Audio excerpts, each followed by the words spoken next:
Ngayon po, kakagaling lang po sa loob ng detention facility ni Mr. Bong Duterte. Siya po ang bunsong kapatid ni Tatay Digong. So, Sir Bong, kamusta po si Tatay Digong? He is doing well.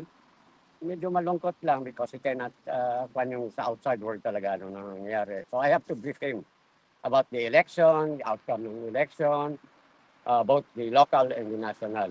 And very happy na I told him you got a very overwhelming vote as mayor of Davao again. So masaya sa. Ano po sinabi niya in particular? Nung sinabi niyong tambak ang kanyang panalo?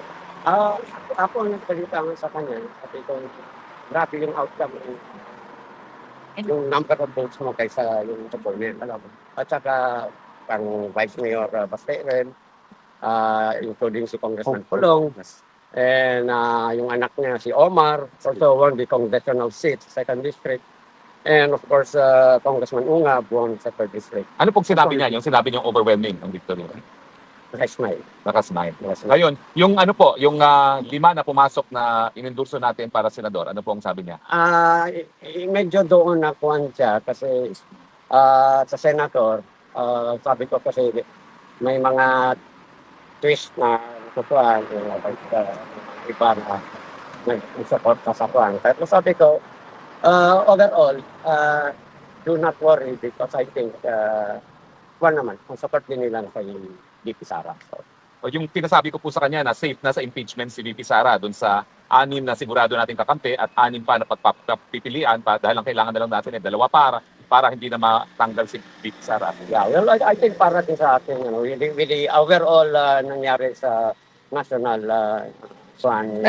alos natanggal yung mga, alam mo na, yung sa Congress. Mga buwisit, mga WAD committee. So I think yung mga opposition ng iba, I think they will think kapatay. Kung ano yung noon, it cannot go that way. So there's a big chance na ang support with Sara. Nasabi niyo ba ho na yung abante na nagpapanggap na anak ng Diyos ay talo? Nasabi niyo sa kanya na natalo si Abante? Ano sabi niya? Kinuto ko kay PRRD lang, sabi ko, lahat yung mga yung hinarap mo sa Quadcom, sabi ko walang lumusot.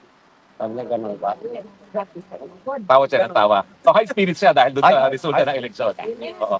Ngayon, ano pong mga request niya kung meron man? Okay, ang sabi niya sa akin, paglapas ko daw. Again and again, would like to thank all those who supported him, moral support, all yung lahat na dito na, because I told him na merong mga tao sa park na nag-contact. Sabi niya, ganun ba? Sabi niya, parang from the bottom of his heart, talagang papasalamat sa tabong nagsusuporta sa kanya, not only dito sa park, worldwide, pati sa Pilipinas. At ang sinabi lang niya, hindi niya makakalimutan ito. Parang utang na loob niya sa inyo. Napansin ko po, hindi yung daladalang labada niya. Naglalabad na ba siya on his own? Kinuhaan ko sabi ko sa guard na nagbabantay, sabi ko, I'm here to get his laundry. Pero parang sinabi mo, laundry. So, hindi na ako nag-insist. Pero ayaw mo maglaba no? Ganon. Pero, ayan, he's okay. High spirit. Sir, can we ask question as well? Yes, now please, Sir, questions. Is Mayor Duterte aware na nanalo talaga yung dear friend niya na now Senator Attorney Rodante Marcoleta? Yes, I give him all the, because hindi na natin masabi na, kasi hindi pa ito official. But I told him na yung, as you know, the counting went, more or less ganito na lumusot. So, in a way, masaya. Masaya talaga. Lalo na sa Davao na lahat ng kuwan niya lumusot. Walang kabila na. Tapos sir, ilang months mo nang hindi nakita si former president? Ako? Yes po. Pagpunta nila sa Hong Kong. Okay. Kasi was suspected to from Hong Kong. Yes, Okay. Sir, can we also ask what your feelings were nung nakita mo for the first time si PRRD ay Mayor Duterte? Mayor na talaga siya ngayon. Yes. Kwanza, I mean, he is a little bit detached kasi nga, as I said, wala siyang kuwan sa outside world. So, kailangan pag nanyan, whoever will be sinong susunod, we have to brief him ano nangyayari sa outside world. Kasi sinabi ko, pwede ka ba may cellphone? Sabi ko, pwede kita bilhin Bawal. So, Oh, talaga. wala, isolated siya. But yet, kung kwentuhan mo na siya, magkuhan mo. How about you, sir, personally? Meron ka bang special emotions or feelings na nung nakita mo siya? Ako? Of course, yeah. Pero, ang kaso na, we will leave it to the lawyer. Sir, masaya naman si tatay sa good news na mga ano mo, sir. Mga good news na hinatid mo today. Masaya si tatay.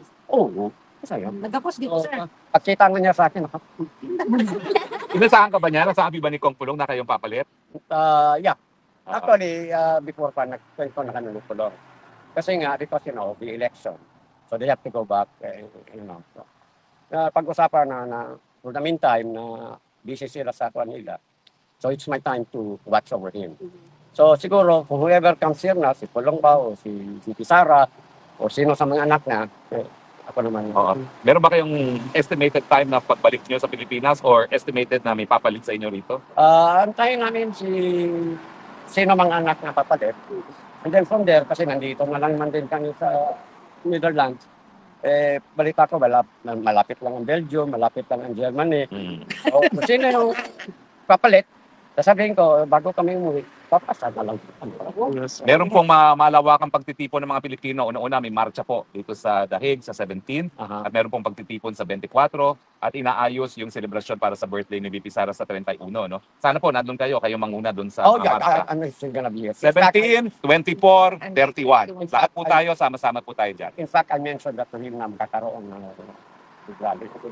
Kung ko nga, sabi ko nga, alam mo ba, araw-araw, nag-uwisita sa'yo dito, iba-ibang lugar. Doon talaga sa harapan, sabi ko, naguguluhan ng kuhan, kaya pinalipat kalipat. Patawad. Sinabi nyo ni King San, walang nag-iwan sa kanya, palaging may tao rito. Yeah. Oo. And it's very grateful talaga pa. Yung health naman niya, sir, okay. Meron ba siyang special request na dati kasi pagkain, meron ba siyang binanggit na pagkain ngayon? Yeah, yun lang ang kinuha ko. Sabi ko, any food that you would like, or kuhan, Pero na ako yung words is not living. bawal eh. Bawal. Saka isa pa kanina, because yan, pagpasok ko, I have to divest all my, wala akong dala, cash. Nung nagkikwentuhan na kami, sabi na, may pera ka kay bilihan mo ako Coke. Ang kogsiro ni tatay. So, na lang, tapang gwardiya to. Pagbalik ko, baya ko nga. Wala akong kasabi ko. So, nung nakausap ko gwardiya, sabi, paano yan? Ang mga pan dyan, wala silang cash. Kagaya nyo, si Kwan, isang nag-request ng Coke, wala akong cash.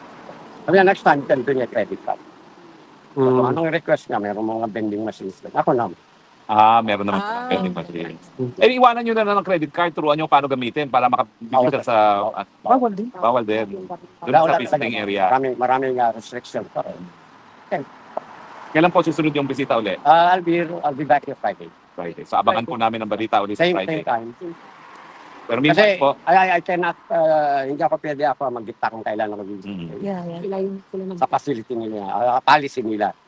So, yun, twice a week ako pwede. so Sir Bong, marami po kasi mga Pilipino nang titipon-tipon dito sa Europe, nagpapakita ng suporta. So kung hindi po pumapatak ng araw ng Tuesday and Friday na araw ng bisita nyo, pwede nyo rin sila puntahan, no? Pwede. Sama tayo. Kung ano yung supportahan ninyo kang PRRD, of course, nandito din ako. Ay, salamat, sir. May We katanungan are pa? our family, very grateful. May katanungan pa? Sir, ang tawag dito, sir, sa, di ba, di ka allowed to call ang pamilya ni tatay, di na? Before, allowed man. Video call? Video call? I don't know, probably Si DP lang. ang arrangement niyan with the lawyer. Si DP Pero lang. kami wala talaga. Okay. Palakad nga ako doon pati jacket, nanginginig ko. Pangit. Sir, okay na yung biyahe, sir, ha? Kararating niyo lang po eh. Yakan nga lang. Opo, okay lang po kayo, walang jet lag. Wala pa. Opo, wala pa. Kayo naman, sir, sa Netherlands. Mamayang gabi. Welcome sa good weather. Mainit to, pero malamig pa rin. Any more questions? Salamat. Okay, thank you po. On Friday muli. Okay. Yeah. You'll be here Friday. Same time. So sa 17 po 17, 24, and 31.